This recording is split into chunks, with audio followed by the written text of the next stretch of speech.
Hey guys, what's up? Welcome back to the channel. It's Cynicalex. And have you ever wanted to go back in time? Did you ever wish that for one moment you were Doctor Strange holding the time stone and you could go backwards and forwards and maybe experience things again? Well, that's exactly what we're about to do. I am going to make a change to my account that I've never made before, and I'm going to do so on such a drastic level that I'm not even going to recognize my characters after I'm done. That's right. I'm going to be changing my cards completely. Now, this is a short-term or sort of, short time-framed test, but in that time frame, I'm going to concentrate as much testing as I can to basically see and put myself back in the shoes of me in 2020. What does it feel to play Marvel Future Fight without Pierce?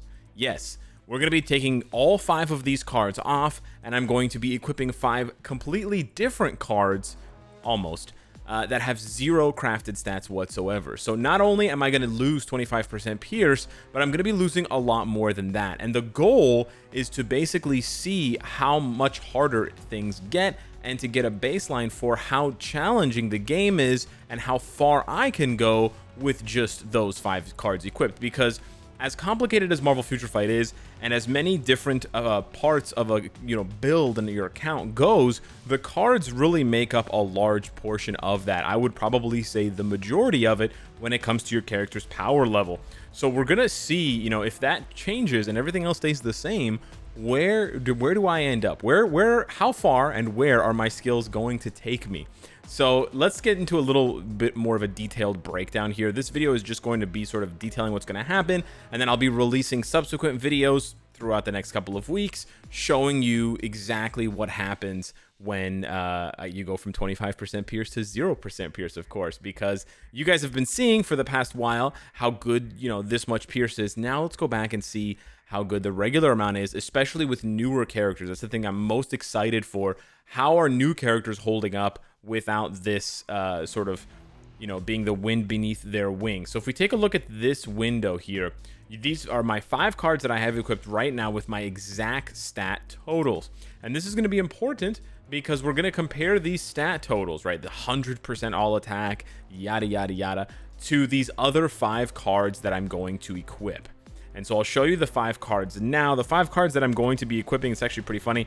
We're going with the new Luna Snow Anniversary card. It's not very good, and I'm not saying you should follow me or copy me or take my advice as far as card setup goes. I already made a video on that. You should take that Alex's advice, not the new Alex's. This is not the hot new card set, obviously. This is just for experimental purposes. We're going to be bringing back, we're going to be bringing back Loki 17. This is my pride and joy, the jewel of my non-crafted 5-card set. We're also going to be equipping this Scarlet Witch card, this Black Widow card, and finally this Guardians of the Galaxy Best Story Ever card. So it's a pretty nice balance. We've got 3 premium cards, 2 non-premium cards, and it's basically going to give us the following stats because I went ahead and plugged those cards in after re-rolling them. And so, okay, hang on, I just need to move this window over a little bit so you guys can see what this looks like. But essentially, these 5 cards that I'm going to be equipping are going to have the following stats. I'm just going to move my camera over here to this corner. And basically, I'm going to be losing, I don't know if you guys can see that in the red, but I'm basically going to be losing a lot of stats. That's sort of the the conclusion here. I'm going to be losing 21% crit rate, 25% crit damage, 45% all attack, which is also 15% energy attack and 1% physical attack. I'm going to be losing 13% ignore dodge. Obviously, I'm going to be losing 25% pierce. And then on the other side here, I'm going to be losing, let's take a look, a whopping 14% dodge, 26% all defense, 53% max HP, the highest single drop on any stat, and then just a little bit on the defenses. And of course, thankfully, we're losing the mind resist and the poison resist. Oh, beautiful, beautiful. And then for the cooldown, we're actually gaining a little bit of cooldown. It's less than it says. It says I'm getting 5%, but it's actually just 2%.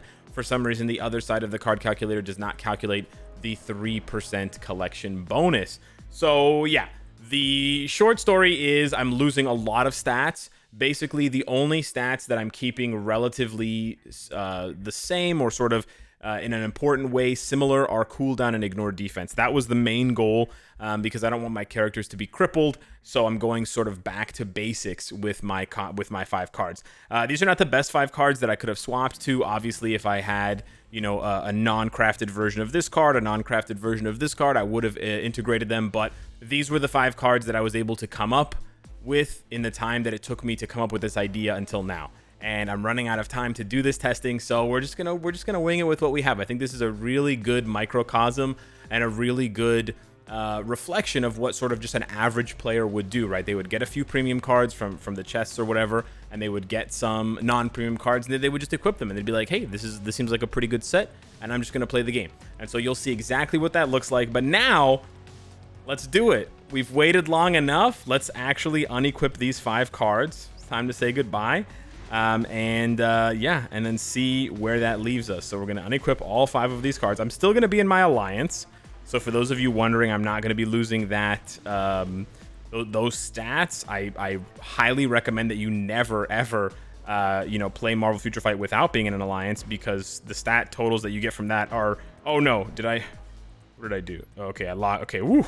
I panicked for a second that I had equipped it by accident or something, or I had deleted it or something. I literally just had a little mini heart attack. But yeah, I don't do this all the time, so that's why I'm a little bit new to these menus. You got to be careful when you're in the Marvel Future Fight menus. It's a wild world out there. So yeah, we have 0 card. Well, we have some card effects. Okay, we have the like collection card effects, but otherwise we're rocking donuts on all of our stats. This also doesn't show your alliance bonuses. But yeah, if you guys are curious just quickly about the alliance bonus, it's so underrated. If you go to your alliance and you go over to the alliance bonus info in the top right hand corner, just under the allies tab, you will see that there's this. And so look at this. You gain 14% crit damage, 14% crit rate, 14% dodge, and 14% cooldown. That's really good. That's like an extra comic card basically worth of stats. It's very, very good. And then that's minus the XP and the gold gain. So yeah, I'm not going to be losing that, thankfully. And now it's time to equip our our temporary cards, of course. Starting with the Luna Snow card, the second best Luna Snow card, of course. And then moving on to our 3 chosen premium cards. I kind of wanted to equip that Korean art book card that I had lying around there, but I also could not make it work. Because, as I said, I'm really trying to not only capture the average player's experience, but I'm also trying to mitigate my losses, right? I'm going to lose a lot of counting stats like attack and HP. That's fine, but I really can't afford to lose too much ignore defense and too much cooldown, because that would just sort of ruin my characters. I'm still going to have to go back now and change a lot of my characters, and I'll detail some of those changes now for you with a few examples so you can see what happens, and you can basically see the positive side. So I'm going to be going from positive to negative, but once you craft your cards and you get some good stats, you'll be able to go from negative to positive. So now our new card stats after the Great Reckoning, we're at 17% attack speed, very, very, very low on the crits, for just under 50% all attack, which is very similar to what my cards looked like before crafting was invented or sort of introduced to the game. 33% ignore defense. Again, I'd like it to be a tiny bit higher, but that's okay. And then a very pitiful 9% dodge, 30% HP, 20% recovery rate. Exciting stuff. That's mostly from the Luna card. And then the 34.5% cooldown with the physical proc from the Loki card. This card is still basically the best card I've ever rolled. 3 perfect stats and 7 quality. It does not get much better than that. But believe it or not, besides those counting stats, the amount that I've lost has actually been enough to sort of destabilize my characters. So they're sort of in their own multiverse. As you can see here, Scarlet Witch is now undercapped on her ignore defense. She's 2.4% undercapped. That actually matters. I know it seems like it doesn't matter, but especially now that I have 0% peers, it's going to be a serious problem. She's also, undercapped on a bunch of other stats, but the ignore defense is really the problem here. So although it's only 3%, I basically have 2 choices. My first choice is I equip an Odin's Blessing that has ignore defense on it. That's honestly an option. Alternatively, and what I'm honestly going to be doing for most of my characters, is going back and spending the gold to re-roll the third option on their uniforms. Now, I'm lucky enough to have this option available to me. Otherwise, it would be a pretty nuclear option in the case of having to either equip an Odin's Blessing or equip some ignored defense Urus. But as you guys know, since we do those Uru combining videos, I don't have any ignored defense Uru. I have very, very few of them because I burned them all because I didn't need them anymore because of my cards. So now that we're going in reverse, you can see how resource management is so important to this process. But also you see what I did say not too long ago, but I sort of realized it a few months after comic card crafting was introduced to the game, that you can actually reduce a lot of your resource accumulation, and you can basically say goodbye to ever having to care about cooldown and ignore defense Urus if you can get those stats on cards. So here, for example, with Doctor Strange, we have the crits and the dodges capped, which is perfect for the rage, but otherwise we're under capped now. We're missing 22% on the crit damage. We're actually still capped on ignore defense, which is really good. But now basically I have to go through all my meta characters. I think Shang-Chi is one of the best examples. He's quite broken right now. Yeah, he's uncapped. So this one's pretty crazy. He's uncapped. He's almost 9% uncapped on ignore defense, which is a lot. And then his crit rate is also uncapped by 15%, which is pretty bad considering he has a CTP of rage equipped. You kind of need to be capped on that. So I need to sort of go back and remember, okay, there's a 30% buff here, so I can technically soft cap at 45, so I should be fine, but it's only a 6-second buff, so I may need to make more like some of these characters are going to require more love than others. This is a process that's going to take me hours, because I'm basically going to have to go through 50 or more meta characters and make sure that they are all sort of lined up. I can't obviously bring their stats back to where they were. I mean, for example, I lost 50% attack. So, my Doctor Strange, who had however much attack before, only has 42,000 now. My characters look a lot more pedestrian and a lot more mortal than their immortal counterparts just a few short hours ago. When they had all those extra counting stats. My Spider-Man, we made that Spider-Man video, he had 128,000 HP or whatever it was, 121,000. He is down to 97,000 HP, under 6 digits. So yeah, it hurts, man. It hurts to see these numbers so low, but this is the experience, right? This is the experience of the average MFF player. So it is what it is. So I'm really, really excited to go on this journey with all of you.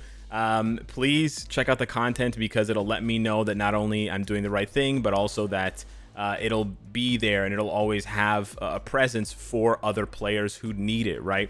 So, we talk about the content being relatable, and we talk about the content being inspirational. You're aiming for this, you're aiming for that. So you sort of want to see both things.